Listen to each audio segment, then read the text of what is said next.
ayat 11.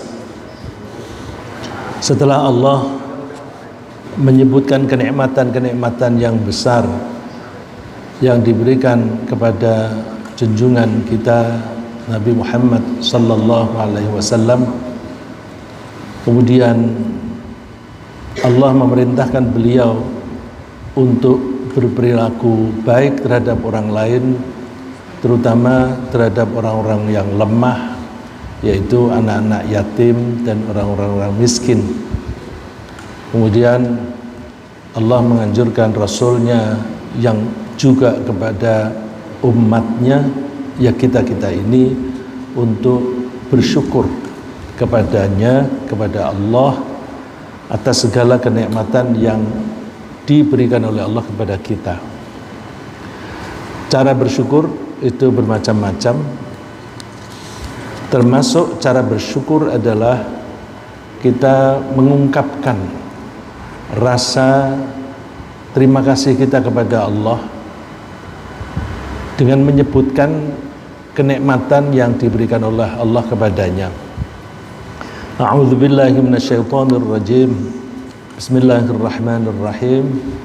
Wa amma bi ni'mati rabbika fahaddits. Dan adapun terhadap nikmat Tuhanmu, maka sebutlah atau ceritakanlah.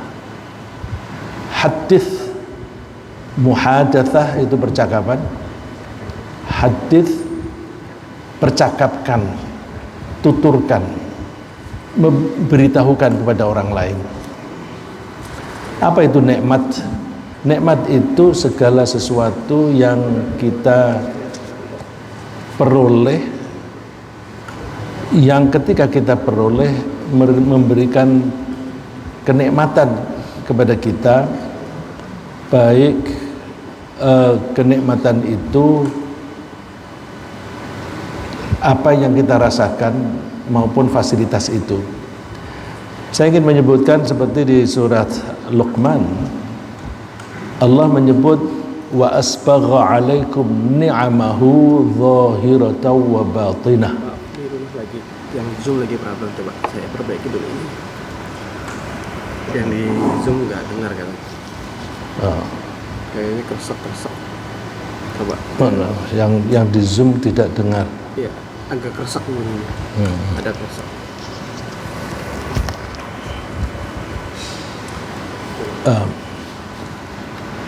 Jadi di ayat yang terakhir ini Allah menganjurkan kita untuk bersyukur, antara lain dengan menuturkan kenikmatan yang diberikan oleh Allah kepadanya.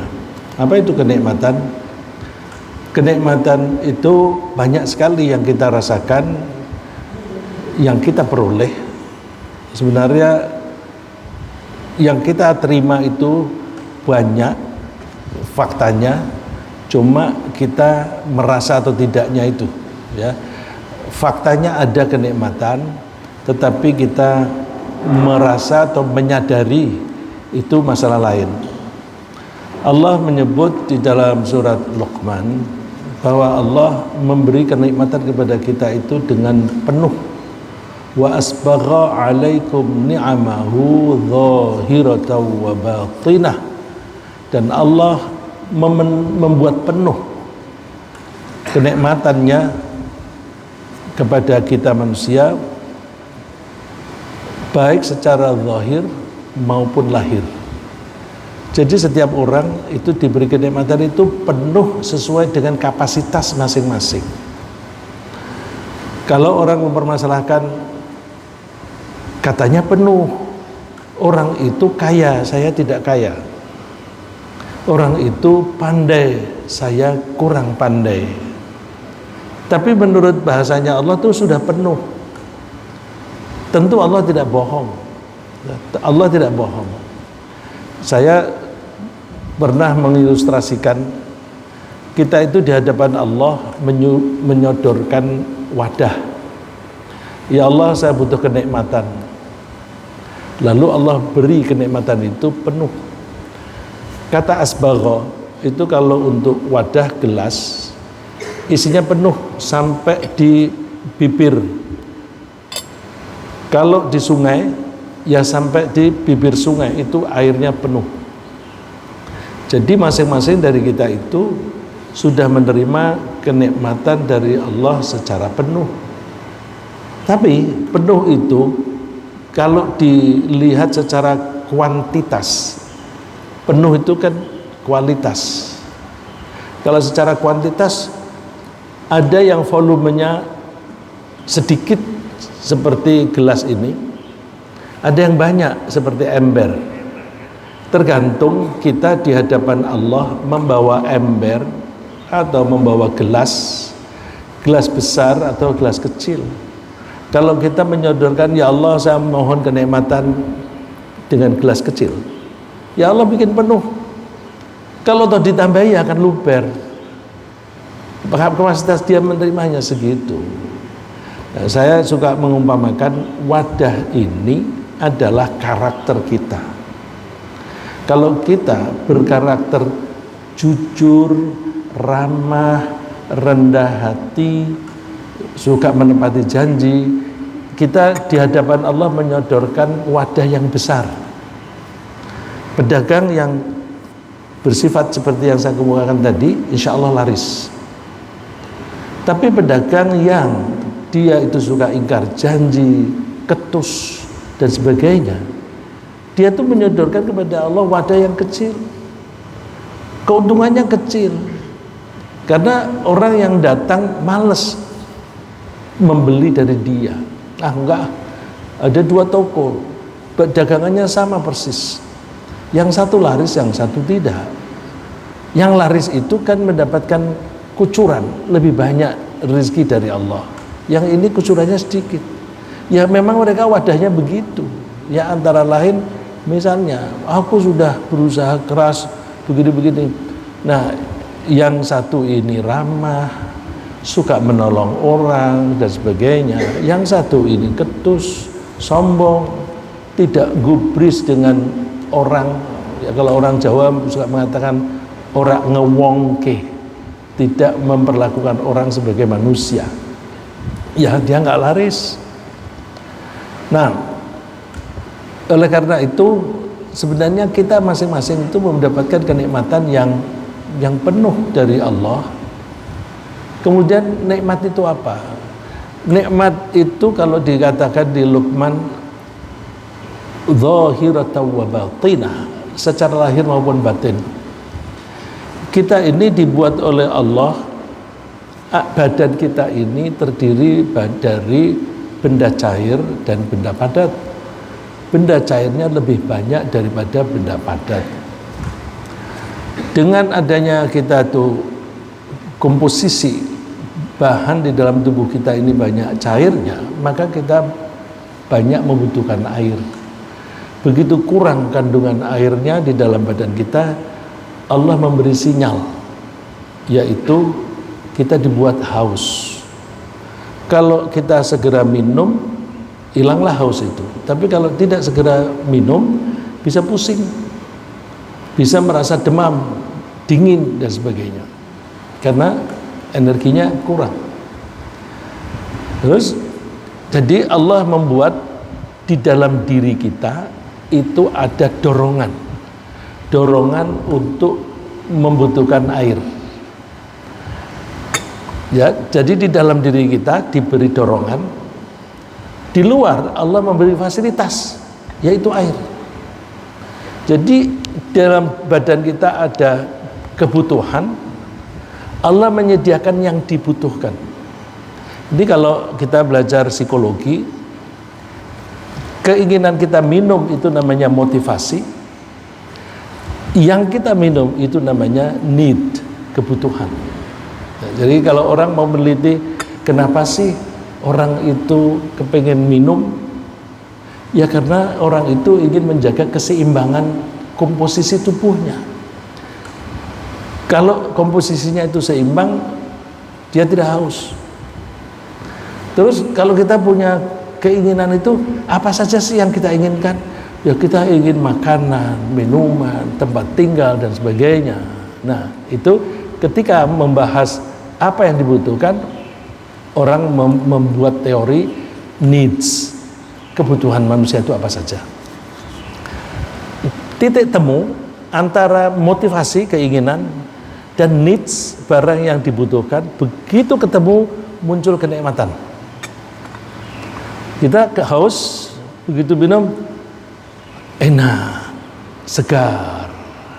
Nah, rasa segar itu adalah kenikmatan yang dihasilkan dari titik temu antara dorongan dari dalam diri kita dan fasilitas yang diberikan oleh Allah. Ini Allah berikan secara lengkap.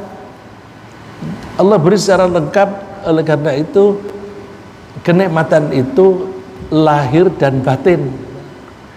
Air ini lahiriah, keinginan kita itu batiniah, lengkap. Oleh karena itu kita harus merasakan itu. Kita seringkali tahu bahwa itu kenikmatan, tapi tidak menyadari bahwa itu kenikmatan. Karena tidak menyadari, maka kita tidak bersyukur kepada Allah. Kalau tidak bersyukur, sama dengan tidak mengakui bahwa air itu pemberian dari Allah. Rasa haus itu juga dibuat oleh Allah. Kita kalau tidak punya rasa haus, ya ada air, ya kita nggak pengen minum, tapi supaya nikmat itu dibuat haus. Nah, orang bisa bertanya, katanya di surga itu kita tidak merasa lapar, tidak merasa haus, kok kita disuguhi oleh Allah di sana itu ada bermacam-macam buah-buahan, minuman, ada bermacam-macam minuman, ada air putih, ada air susu, ada madu, ya, ada arak, ada zanjabil, jahe. Jadi jahe pun ada di sana, ya, zanjabil. Nah, untuk apa kalau kita tidak haus? Di sana ada keinginan. Walahum fiha ma yashtahun. Mereka akan memperoleh apa yang mereka inginkan. Jadi di surga itu orang mempunyai hawa nafsu. Hawa nafsu inilah yang menyebabkan orang menjadi bisa menikmati apa yang diinginkan itu ketika diperoleh. Cuma di sana tidak pernah lapar, tidak pernah haus, dan tidak buang air. Kok bisa tidak buang air? Ya, kita waktu di dalam kandungan ibu, kita mengkonsumsi dari plasenta, tapi nggak pernah buang air, nggak pernah pipis di sana. Jadi Allah sudah memberi contoh. Bagi Allah membuat kamu makan tapi nggak buang air itu gampang. Kasih contoh. Di surga itu nanti lebih nikmat lagi. Nah, atas kenikmatan-kenikmatan itu sebaiknya kita tuturkan, kita bercerita. Misalnya begini, alhamdulillah aku lulus ujian untuk naik jenjang, ujian untuk kuliah lagi, ambil S2, S3 dan sebagainya. Terus misalnya juga alhamdulillah aku berhasil membeli rumah, sehingga aku tidak perlu memikirkan tahun depan pindah kemana, tahun berikutnya pindah kemana untuk mencari uang. Alhamdulillah. Dan yang sering kita ungkapkan, alhamdulillah saya sehat. Nah, itu ada baiknya kita ungkapkan. Bagaimana kalau punya duit? Ya alhamdulillah saya dapat rezeki. Cuma kita biasanya tidak menyebut alhamdulillah saya dapat rezeki banyak 100 juta. Biasanya kita nggak mengatakan begitu. Biasanya alhamdulillah saya telah memenangkan tender untuk proyek apa. Itu kan kalau tendernya proyeknya besar, sudah bisa diperkirakan. Nah, bercerita itu perlu. Kalau misalnya saya cerita, alhamdulillah saya memenangkan proyek. Oh, alhamdulillah aku sudah menyelesaikan proyek itu tepat waktu. Nah, kalau ngomong begitu nanti saudara-saudaranya yang lagi kesulitan, kamu kan punya duit banyak, aku dibantu dong, aku pinjemin dong. Jadi kalau dia habis bercerita bahwa dia telah menyelesaikan proyek, berarti bayaran sudah bisa diterima, maka dia kalau ada adiknya misalnya membutuhkan bantuan, dia tidak mau memberi itu, nggak enak. Memang ada kok, memang ada yang saya bisa miliki, terus kita mau memberi. Kalau kita merahasiakan, jadi kita tidak pernah bilang bahwa kita dapat uang, kita dapat keuntungan dan sebagainya. Kita diam-diam, jangan ketahuan. Pokoknya ada duit masuk ke bank dan sebagainya. Terus gayanya juga gaya miskin, pakaiannya lusuh begitu. Terus kalau orang mau pinjem begitu, maaf nggak ada. Ya, jadi orang yang menyembunyikan kenikmatan itu ada kecenderungan untuk pelit. Oleh karena itu jangan menyimpan kenikmatan yang datangnya dari Allah. Rasulullah bersabda, "At-tahaddutsu bi ni'matillahi syukrun." Hadis ini riwayat Ahmad, dan saya kalau mengutip hadis saya cantumkan di sini biasanya minimum hasan. Dan kalau tidak sahih, seringkali sahih li ghairi. Hadis itu sendiri sanadnya kurang sahih, tapi ada hadis lain yang serupa, yang pengertiannya serupa, tapi sanadnya sahih. Nah, kalau ada hadis yang lemah, kemudian ada hadis lain yang sahih yang pengertiannya itu sama, maka yang lemah ini disebut sahih li ghairi. Dia menjadi sahih karena ada hadis sahih lain yang mendukung kesahihannya. Itu hadis sahih li ghairi. Nah, menurut Rasulullah, at-tahaddutsu bi ni'matillah. Tahadduts tadi di surat Ad-Duha, fahaddits. Di sini tahadduts, bercerita tentang kenikmatan Allah, syukrun, itu tanda syukur. Oleh karena itu kita terbuka saja mengatakan itu. Tapi hati-hati ketika kita menceritakan tentang kenikmatan dari Allah, itu bisa-bisa karena sombong. Alhamdulillah anakku diterima di ITB. Alhamdulillah anakku juara 1 di ITB.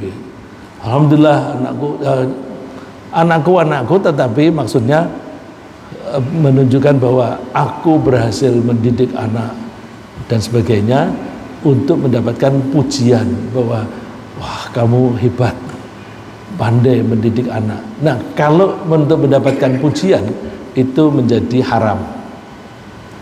Bagaimana kita menjaga jangan sampai kita itu melanggar ketentuan Allah, misalnya menyembunyikan kenikmatan, dan jangan melanggar kita menjadi sombong atau riya, pamer.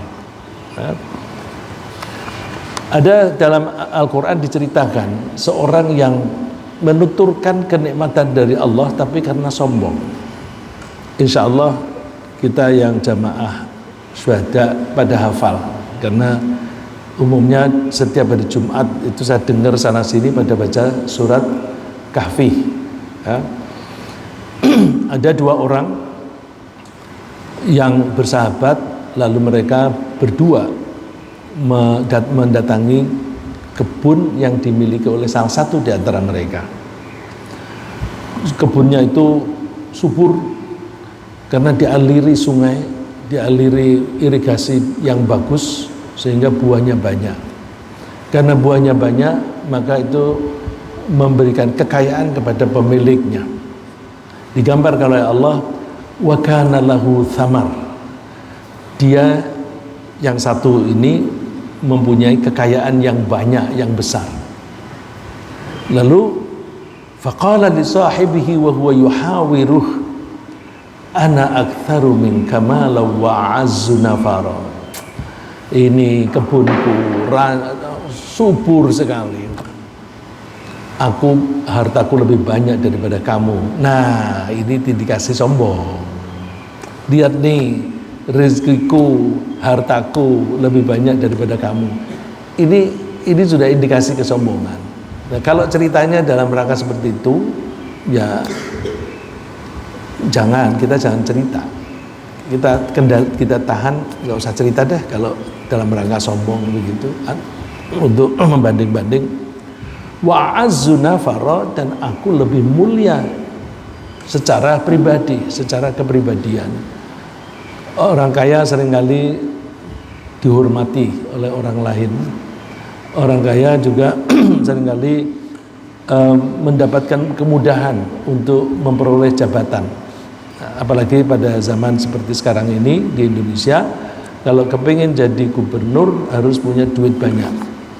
Jadi harus kaya dulu, nanti kemudian kalau jadi gubernur bisa lebih kaya lagi. Apakah ketika mau menjadi gubernur itu kayanya duitnya sendiri atau duitnya orang lain, tapi harus ada duitnya bantuan atau dana yang banyak itu harus ada. Lalu mereka kalau menjadi pejabat begitu, terus uangnya banyak, merasa ana aktsaru min kamala wa azzu nafara. Hartaku lebih banyak daripada hartamu, dan martabatku lebih tinggi daripada kamu. Udah begitu, wa dakhala jannatahu wa huwa zalimun li nafsihi. Dia masuk ke kebunnya itu dalam keadaan zalim pada diri sendiri. Zalimnya di mana tuh? Dia mengatakan, qala ma adhunnu an tabida hadhihi abada. Aku kira kebun ini akan selalu subur seperti ini, tidak akan hancur.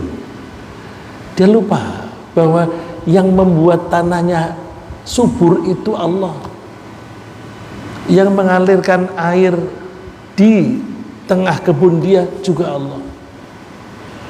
Air itu tidak ada orang yang membuat, dan yang mengalirkan air itu dari tempat yang tinggi kepada yang rendah dengan belok-belok seperti yang dikehendaki oleh air itu juga sesuai dengan tatanan Allah. Kalau air itu dipindahkan saja, maka kesuburan pindah. Kalau kita rasakan di Rawamangun ini, dulu sebelum ada banjir kanal timur, sebenarnya kanal banjir, tapi kita menyebutnya banjir kanal, ya. Flood canal, kanal untuk mengatasi banjir, tapi kita bilangnya banjir kanal. Susunannya seperti bahasa Inggris, ya. Dulu kita sering kebanjiran, tapi begitu sungai kanal banjir timur, kita jarang kena banjir. Banjirnya pindah ke Menteng. Yang dulu zaman Pak Harto nggak pernah ada banjir di Menteng. Begitu Pak Harto jatuh, Jalan Tamrin banjir. Itu yang buruk. Jadi pengaliran air dari satu lajur ke lajur yang lain itu menyebabkan banjir atau tidak. Begitu pula sungai. Israel itu membelokkan sungai Jordan River. Itu dibelokkan, yang biasanya mengalir di daerahnya Palestina dibelokkan ke daerah mereka, sehingga orang-orang Palestina menjadi miskin karena tanahnya menjadi gersang. Nah, itu dia tidak menyadari bahwa yang mengalirkan air ke situ itu Allah, dan Allah gampang menghilangkan kesuburan itu. Kesuburan itu kan hanya di permukaan tanah, humusnya. Humus itu gampang hilang. Kasih aja hujan yang lebat, hilang tuh humusnya. Seperti di surat Saba diceritakan tentang negeri Saba yang subur kiri kanannya, sehingga mereka kaya, sampai disebut baldatun thayyibah wa rabbun ghafur. Tapi karena mereka kemudian tidak bersyukur, oleh Allah dihilangkan kesuburan itu dengan datangnya sailal arim, banjir bandang, hilang humusnya, sehingga tidak tumbuh di situ kecuali pepohonan yang pahit buahnya. Oleh karena itu, ketika orang ini mengatakan ma adzunnu an tabida hadhi abada, dia itu sedang menzalimi diri sendiri. Zalimnya di mana? Dia tidak ingat kepada Allah, tidak mensyukuri kenikmatan Allah yang mengalirkan sungai dan sebagainya. Orang yang tidak syukur itu akan mendapatkan siksaan. Yang ayat yang populer sekali, la in syakartum la azidannakum wa la in kafartum inna adzabi lasyadid. Jadi kalau merasa bahwa ini adalah karyaku, jadi misalnya kok bisa subur ini gimana? Pakai ini dong. Kita atur irigasi itu supaya kita kebagian.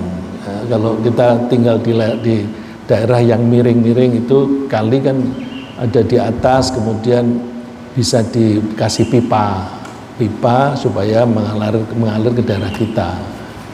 Kalau nggak ada pipa besi gimana? Jadi kalau kita nggak pengalaman di desa nggak tahu, pipa itu bisa dibuat dari bambu. Pernah lihat Pak pipa bambu? Ya, bambu itu kan di dalam ada apa namanya itu ada ruasnya. Oh itu dibolongin aja.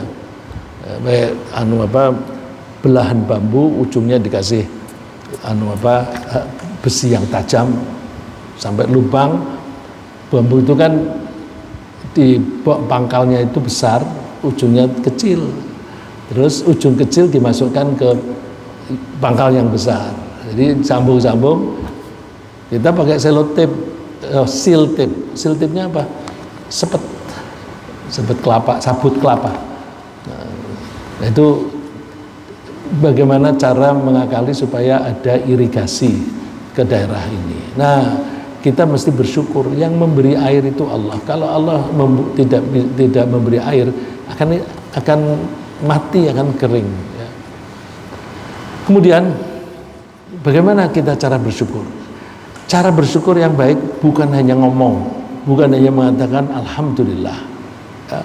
Tempo hari ketika kita membahas idza jaa nasrullahi wal fathu wa ra'aitan nasa yadkhuluna fi dinillahi afwaja, ketika Fathu Makkah orang makin banyak berbondong-bondong masuk Islam, itu adalah kenikmatan karena mereka tidak lagi disiksa oleh orang-orang kafir, jumlah orang Islam makin banyak dan sebagainya. Maka kita harus bersyukur. Syukurnya gimana? Fasabbih bihamdi rabbika wastaghfirah. Fasabbih, bertasbih bihamdi rabbika, sambil memuji Tuhanmu dan mohon ampun. Nah, bertasbih itu gimana?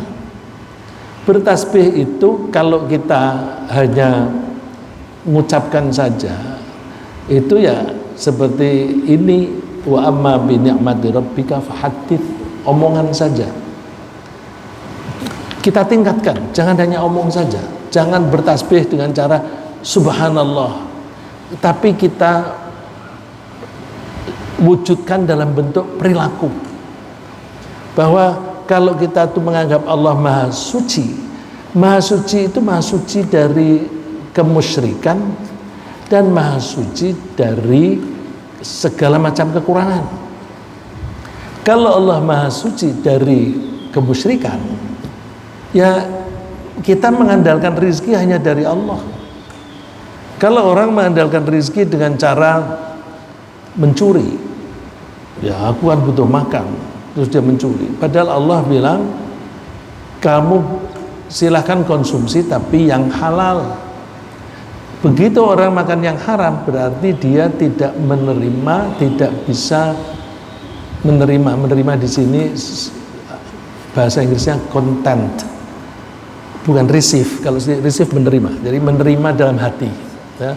Kalau orang itu mengeluh, berarti sama dengan dia tidak menerima, tidak punya sikap menerima dalam hati. Kalau orang mengeluh, berarti itu tidak bertasbih. karena perilakunya tidak menganggap Allah Maha Suci. Allah Maha Suci dari segala kekurangan. Kalau saya miskin, yang membuat keputusan saya miskin siapa? Allah. Kalau ini adalah keputusan Allah, ya jangan protes. Loh, terus gimana aku kekurangan? Kamu lihat dulu dong, kenapa kamu miskin? Lah kalau kamu kerjanya ogah-ogahan menjadi miskin, ya salahmu, jangan menyalahkan Allah. Oh, dia malas kok mengeluh kepada Allah. Saya rajin. Ya kamu rajin, tapi kamu suka bohong. Siapa yang mau membeli daganganmu kalau kamu suka bohong? Jadi kita terima pembagian Allah, terus kita lihat kekurangan saya apa sih? Karena saya mempunyai keyakinan orang yang menerapkan ajaran Al-Quran di dalam kehidupan sehari-hari, insya Allah tidak akan miskin. Ya, insya Allah tidak akan miskin. Kemungkinan besar kaya. Ya. Ada yang kelihatan sederhana. Kalau kita rajin mohon ampun, istighfar, kita akan kaya. Nabi Nuh mengatakan, Tuhan, aku sudah menasihati umatku, faqultu astaghfiru rabbakum, minta ampunlah kepada Tuhanmu, innahu kana ghaffaro, Allah itu maha pengampun. Kalau kamu mau minta ampun kepada Allah, nanti kamu akan dikasih hujan yang banyak, dan Allah akan wayumdidkum bi amwal, Allah akan memperbanyak hartamu. Amwal itu harta. Jadi bukan hanya dibuat hatinya menjadi menerima, tapi hartanya pun juga banyak. Apa hubungannya istighfar dan kaya? Orang yang rajin istighfar insya Allah kaya. Nah, kalau orang hanya lisan saja, lalu baca astagfirullah sehari 1000 kali, 5000 kali. Aku sudah baca 5000 kali, tapi nyatanya nggak kaya. Lalu ini Quran ini nggak bener. Ya kamu memahami yang salah. Kamu memahami yang salah. Kamu kirain yang mana istighfar itu ya astagfirullah 1000 kali. Astagfirullah itu tidak hanya diucapkan, tapi harus menjadi karakter pribadi. Karakter apa? Kalau kita melakukan suatu kesalahan apapun, sekecil apapun, kita cepat minta maaf. Kalau salahnya kepada Allah, kita minta maaf kepada Allah. Tapi kalau kita salah kepada orang, kita cepat minta maaf kepada orang. Karena kesalahan kita itu seringkali menghambat kita sendiri. Kesalahan kita bisa menghambat rezeki kita. Coba kalau saya tukang jahit, tapi lagi-lagi ada saja kesalahan, lengannya terlalu sempit sehingga dipakai nggak enak. Terus kadang-kadang kancingnya cepat lepas. Nah, kalau seperti itu orang malas datang. Apalagi kalau tarifnya jahitan itu mahal. Itu kancing kalau baru seminggu 2 minggu lepas, nggak akan datang lagi itu orang. Karena orang kaya itu pada umumnya sibuk. Kalau sibuk kancing lepas, kalau kamu lepaskan gampang dipasang. Jangan mengharapkan begitu. Ini orang kaya itu nggak punya waktu. Maka usahakan kancing itu sekali kamu pasang sampai kainnya itu lusuh, sampai kainnya sobek, kancingnya masih nempel. Nah itu misalnya seperti itu. Nah kalau salah cepat minta maaf, sehingga orang itu yang kesal hatinya itu menjadi bisa menerima. Oh, maaf itu kemarin itu saya masangnya kurang baik karena tidak ada tenaga, lalu ada teman yang saya suruh masang. Boleh saya minta kembali itu baju yang kemarin untuk dipasang kembali kancingnya. Jadi orang yang suka istighfar itu dia suka minta maaf ketika membuat kesalahan sekecil apapun kepada siapapun dia berbuat salah itu. Kalau dia minta maaf dan minta maafnya itu serius, dia tidak akan mengulangi kesalahan itu. Kesalahan hari ini tidak akan diulang besok. Kesalahan besok tidak akan diulangi lusa. Artinya apa? Makin hari kita itu makin sedikit kesalahan yang kita lakukan. Kalau saya itu sedang membuat handicraft, ya, karya seni, maka kesalahan-kesalahan itu makin hari makin kurang, maka produk saya makin hari makin sempurna, makin indah. Nah, kalau produk saya itu makin indah, orang senang. Kalau saya menjadi pegawai, maka makin hari makin sedikit kesalahan saya. Pasti bos itu akan senang orang yang melakukan sedikit kesalahannya, karena kesalahan itu merugikan. Kita lihat di toko-toko yang mahal-mahal itu, dia jangankan barangnya itu tergores, kardusnya saja, packagingnya itu penyok, itu sudah didiskon, karena tidak ingin mengecewakan pembeli. Jadi kalau kita itu berjiwa istighfar, maka kita berbakat kaya. Itu anjuran Al-Quran. Maka kalau kita memakai ajaran Al-Quran, kemungkinan kita miskin kecil sekali. Ya. Terus caranya kalau kita mau bersyukur gimana? Wujudkan dalam perilaku. Tadi saya sebut fasabbih bihamdi rabbik. Bertasbihlah. Tasbih itu tidak hanya diucapkan, tapi dalam perilaku. Tadi saya kasih contoh istighfar. Istighfar itu tidak hanya diucapkan, tapi perilakunya perilaku yang suka mengoreksi diri dan minta maaf kalau berbuat salah. Jadi bersyukur juga begitu. Saya ambil dalil dari surat Saba, perintah Allah kepada keluarga Nabi Dawud. I'malu ala Dawud syukra. Ala Dawud ini panggilan. Bisa kita balik, misalnya, wahai keluarga Dawud, bertindaklah kamu, beraktivitaslah kamu dalam rangka bersyukur. Jadi bersyukur itu harus kita wujudkan dalam bentuk perilaku. Wa qalilun min ibadiyas syakur. Dan sedikit di antara hamba-hambaku yang mau bersyukur. Terutama bersyukur yang sampai level ini. Bersyukur sampai level tindakan. Level tindakan gimana? Memanfaatkan pemberian Allah untuk meningkatkan bakti kita kepada Allah. Saya ulang, bertindak dalam rangka syukur adalah memanfaatkan pemberian Allah sebagai sarana untuk berbakti kepada Allah. Kok bisa begitu? Kita ambil ayat ini. Saya sering mengutip ini. La yukallifullahu nafsan illa ma ataha. Saya ja'alullahu ba'da usri yusra. Allah tidak memberi tugas kepada seseorang kecuali sesuai dengan apa yang Allah berikan kepada kita. Jadi Allah tidak akan memberi tugas kalau Allah tidak memberi fasilitas. Coba kita banding dengan kita manusia. Gojek, Grab itu menawarkan pekerjaan untuk menawarkan orang atau barang. Terus kalau ada orang melamar di situ, boleh nggak saya kerja di sini? Boleh. Kamu punya kendaraan sendiri nggak?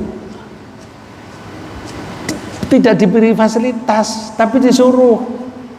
Jadi kendaraan dia, kalau rusak ya dia yang nanggung sendiri. Kalau Allah enggak, kasih fasilitas dulu baru kasih tugas. Ini kita manusia, kenapa begitu? Kan zalim. Kalau memberi tugas ya kasih fasilitas. Kita mencoba santri-santri kita ini kita tugasi untuk menjadi imam di berbagai masjid yang butuh. Santri-santri kita ini kalau subuh sedikit yang di sini karena ada yang imami di masjid lain.